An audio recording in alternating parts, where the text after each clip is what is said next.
Hey guys, welcome back to Beast Quest Special 4, Kragos and Kildor, the two-headed demon. So welcome back to Beast Quest, guys, where we're finally on book 4 of the specials, Kragos and Kildor, the two-headed demon. So like always, in-depth story analysis and then my overall thoughts on this epic adventure.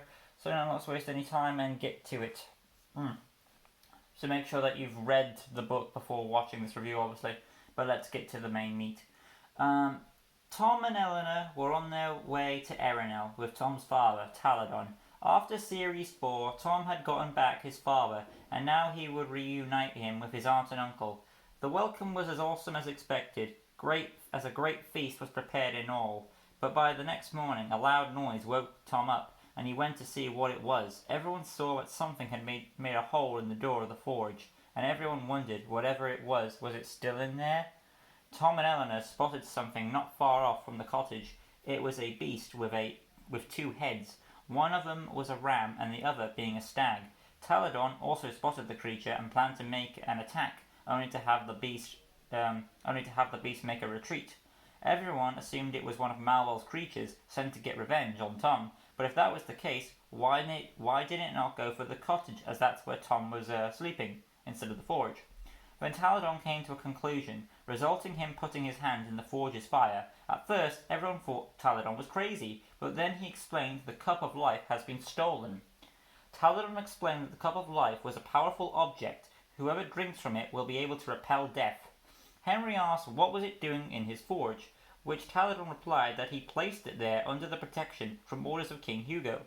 However, it seems Malvol now knows of it and has sent his beast to bring it back to him to restore his life. Basically, it's the Holy Grail, or an idea that later will be reused for the Eternal Flame in Series 9.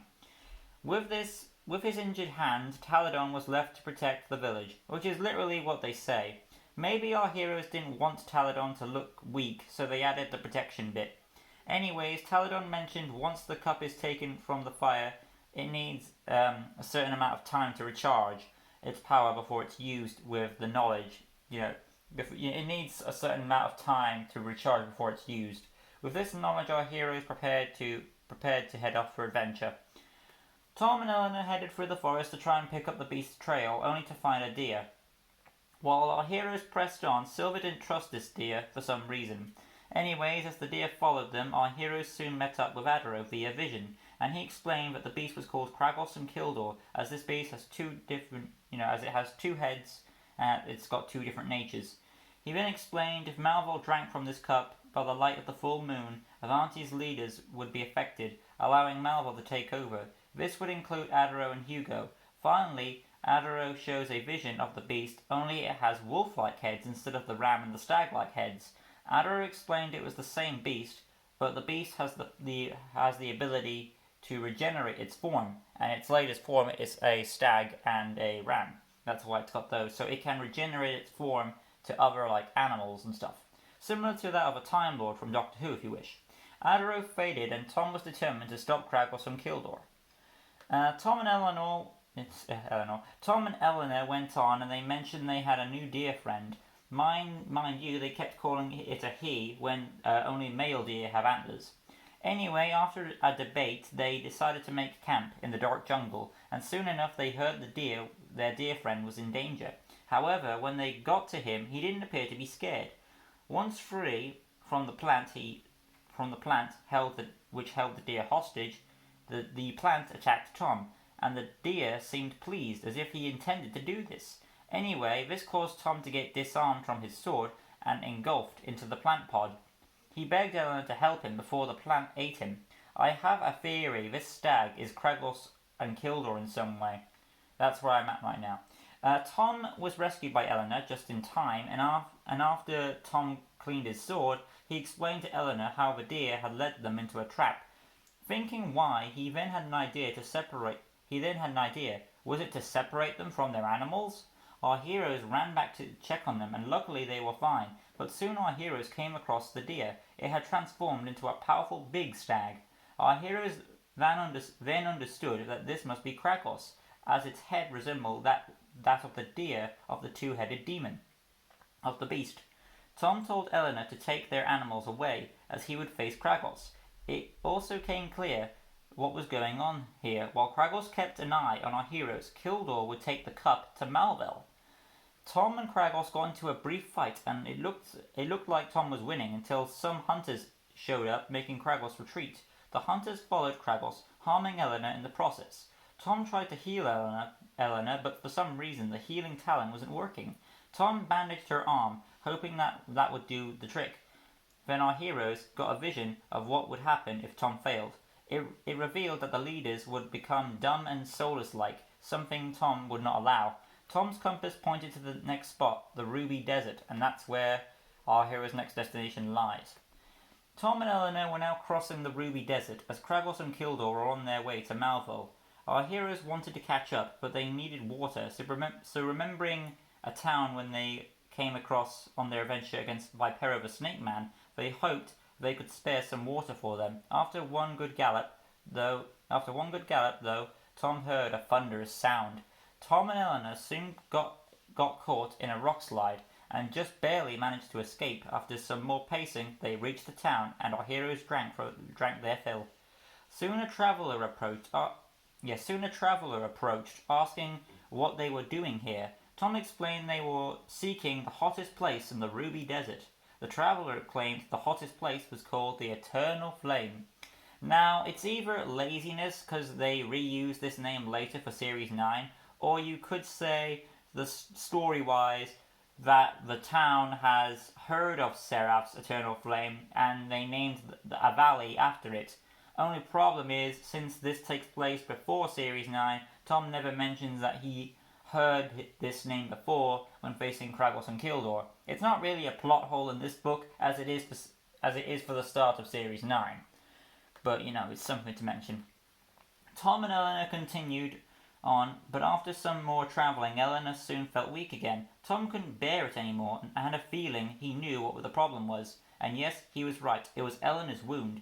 Tom came to the conclusion the arrow shot was poisoned, hence why his healing talent didn't work properly before. Tom tried sucking up the poison, but it was too late now. It was well deeply in there. The poison had already sunk deep within Eleanor. Luckily, Silver found the plant that Aunt Maria used to make antidotes for poisons. With some temperate healing, they pressed on, now even more eager to finish this quest before Eleanor got worse. Our heroes soon came across burning cacti, implying they were heading the right way, but time was running out.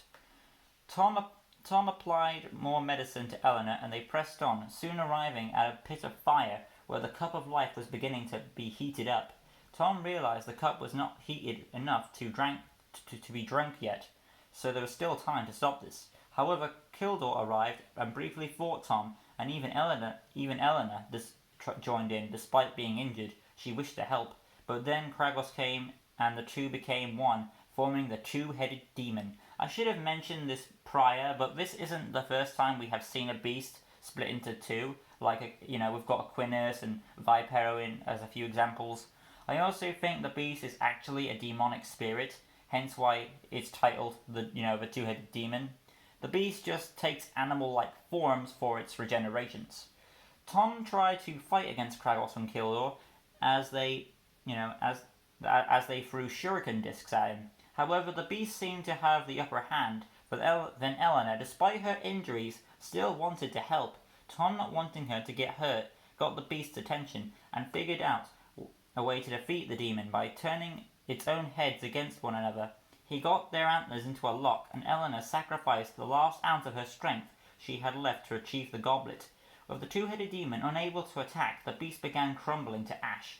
My guess is Malvel realized the fight was already being decided.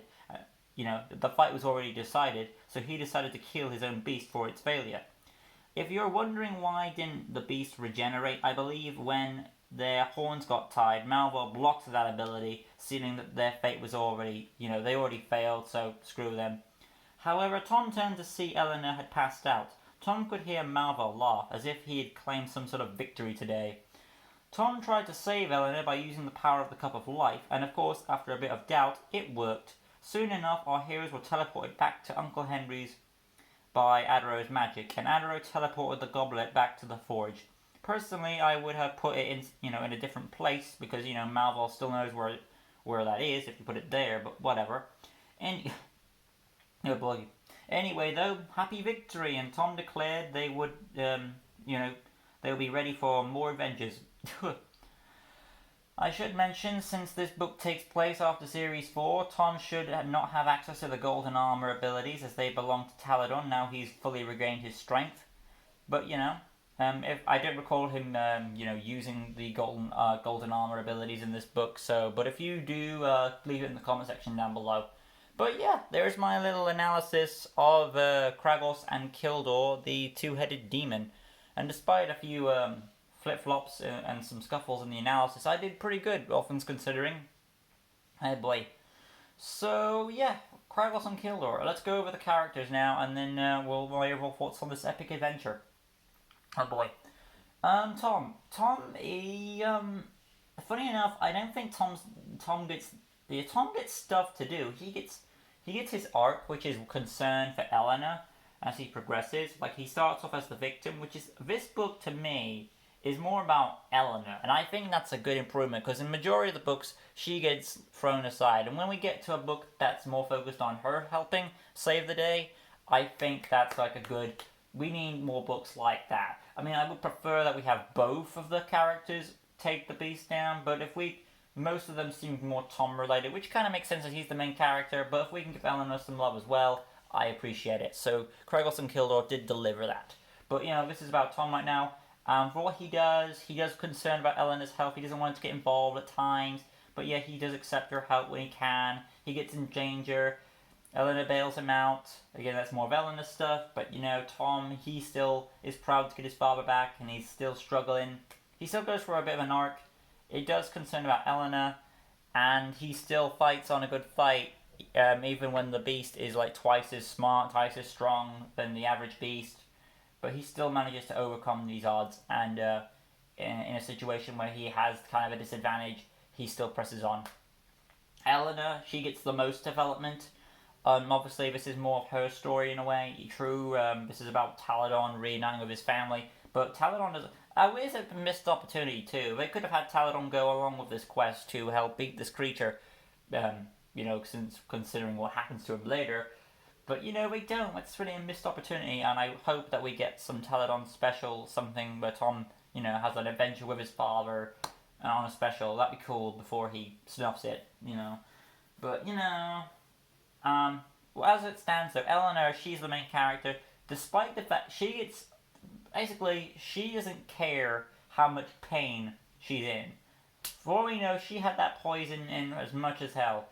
She's been poisoned, she doesn't care, she ignores it, she doesn't tell Tom about it, she'll press on, and there's like 2 or 3 incidences where she, two times where she goes, and I'm weak, but I'm gonna help, and on her 3rd attempt, she literally has barely any strength left, but she puts her hand in the fire, and then takes it out so the goblet is in safe hands. And by the way, I should mention, I did actually look at Adam's thoughts on this adventure, and he said that he believes that when the cup was taken from the from the fire pit, that that's what caused Kragos and Kildor to die.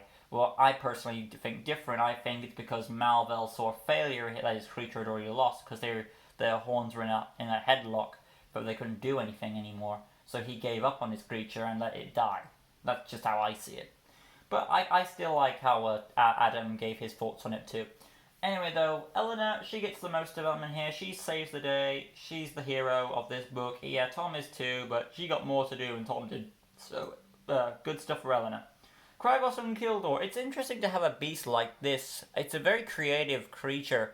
It is a missed opportunity that they don't use its regeneration ability. I mean, they mention it has that, but then I guess you would run into the issue of how you would portray its cover. Would you have it as this form or this form? So I can kind of see how. Maybe you could have its final boss form be like the creature on the cover. But, it is a missed opportunity. Because they mention he's got that ability, the regeneration thing, but they never use it. And then you've got his other abilities of throwing shurikens. He can split himself into. He's got all these great powers. And so, power-wise, he's a very great beast. Other than that, though, I think how he operates is kind of cool too. He separates himself. He's more of a a beast sent to bring something to Malvel. He would leave, go. He just like focused on his quest, go and take the item take the item to Malvel, and then fight the heroes when he gets the chance to, and toy with them with Kragos and Kildor with a dynamic duo partnership. So it's a good thing. This is probably like the best beast we've gotten that has multiple heads and is able. It's very smart because it feels like it feels like two presence acting together as a team. Then it feels like because normally when we get a beast, it's like two heads, but it feels like they're still dumb. So I feel like this is the best we've gotten with this type of concept. Anyway, though, back to my thoughts on Kragos on Kildor. There is no side villain in this book, which is kind of a shame because every other special prior to this, we had a goon that helped back up the characters there. We had Seth, Safrina, and Nemiko, who I think was the best of them. But, this one doesn't. It's fine. Anyway, though, guys, that's all there is to it. That's all I've got to say about Kragos and Kildor. Where would I rank this among the specials? It's better than the first one, Vidra and Crymon. I still think it's better than Spyros. Arax or this? Arax or this? I think I'll say I like Arax a bit more, and it's just because I like Nemiko more as a character. That's all I'm saying. But it does come in close, I will say that. So that's all I have to say, and this video came out on Mother's Day of all things, and I will have a video for Mother's Day as well. I'm not going to say, but you'll know what it is as I get that video out. I am trying to get as many videos out as I can because we are planning to move soon on the 28th of March, which means the Q&A might be postponed to April the 2nd, so bear in mind that. But then I'll see you guys next video. I'll be doing probably a LEGO custom, and I'll see you guys in the next one. Thank you so much for watching. Upcoming Q&A, also in the way if you haven't already, make sure to put your questions in for upcoming Q&A coming on the 1st or 2nd of April. We'll see. But yeah, you can find the video annotations and the videos page. So yeah, 1,300 subscribers, upcoming Q&A. Anyway, I'll see you guys next video. I'll be doing another LEGO custom. Till next time, guys. Thanks so much for watching. Like always, peace.